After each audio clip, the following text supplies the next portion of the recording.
जब भी हम पेटीएम या गूगल पे के थ्रू ट्रांजैक्शन करते हैं तो यह ऐप हमें ढेर सारे कैशबैक और रिवॉर्ड देते हैं। Amazon पे और फोन पे जैसी पेमेंट एप्स पर हम मोबाइल रिचार्ज से लेकर फ्लाइट तक बुक कर सकते हैं। इसके बावजूद भी यह ऐप हमारा इतना सारा काम करने का कोई भी एक्स्ट्रा मनी चार्ज नहीं करते, बल्कि यह ऐप उल्टा हमें ही कैशबैक दे देते हैं।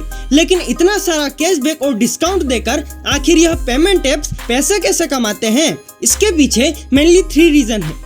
यह पेमेंट एप्स चाहते हैं कि आप अपने मोबाइल रिचार्ज से लेकर इलेक्ट्रिसिटी बिल तक, मूवी टिकट से लेकर होटल बुकिंग जैसी सर्विसेज का पेमेंट इनके थ्रू करें, क्योंकि इन एप्स ने जियो, इलेक्ट्रिसिटी कंपनी और होटल की बड़ी बड़ी कंपनी के साथ टाई अप कर रखा है, जिससे अगर कोई यूजर गूगल पे का यूज करके जियो में रिचार्ज करवाता है तो इसके लिए गूगल पे को जियो से कुछ % का कमीशन मिलता है। और जितने ज्यादा लोग मिलकर इनके ऐप से मोबाइल रिचार्ज करेंगे, गूगल पे को भी उतना ही ज्यादा कमीशन मिलेगा। और बाहर कड़ी धूप में लाइनों में लगकर इलेक्ट्रिसिटी बिल भरने के बजाय अगर कोई ऐप आपके लिए इसे इतना इजी बना दे कि आप घर बैठे चुटकियों में बिल पे कर सकते हैं, तो फिर कोई लोग क्यों यूज नहीं करेंगे इन्हें। और इन ऐप की आदत लगवाने के लिए यह पहले कस्टमर को रिवॉर्ड और कैशबैक देते हैं कि अगर आपने अपना इलेक्ट्रिसिटी बिल Amazon पे से पे किया तो आपको मिलेगा 50 रुपए का कैशबैक। और अगर एक बार किसी कस्टमर ने अपना इलेक्ट्रिसिटी बिल Amazon पे से पे कर दिया तो वो Amazon पे से ही पे करेगा,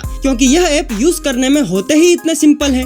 जब भी आप किसी वेबसाइट पर कोई शॉपिंग करते हैं तो इन वेबसाइट पर ट्रांजैक्शन करने के लिए गूगल पे और पेटीएम के गेटवे लगे होते हैं। और जब भी इन वेबसाइट पर कोई पेमेंट होगा तो इन ट्रांजैक्शन को सक्सेसफुल प्रोसेस करने के लिए यह गेटवे 2 से 3% का कमीशन चार्ज करते हैं। और इन पेमेंट गेटवे को बनवाने का खर्चा सिर्फ एक बार होता है। यह गेटवे जितनी ज्यादा वेबसाइट से जुड़ा होगा, उन वेबसाइट पर दिन भर में जितनी ज्यादा सेल होगी, उन हजारों ट्रांजैक्शन पर 2% का कमीशन पेटीएम जैसे गेटवेज को मिलता है। मान लीजिए अगर पेटीएम के पेमेंट गेटवे काफी सारी वेबसाइट यूज करने लगे तो पेटीएम के पास यह सारा डेटा आ जाएगा कि कौन सी वेबसाइट पर कौन सा प्रोडक्ट कब सबसे ज्यादा सेल हुआ, कौन सी सिम में सबसे ज्यादा रिचार्ज होते हैं, किस एरिया में और कब सबसे ज्यादा होटल बुक होते हैं।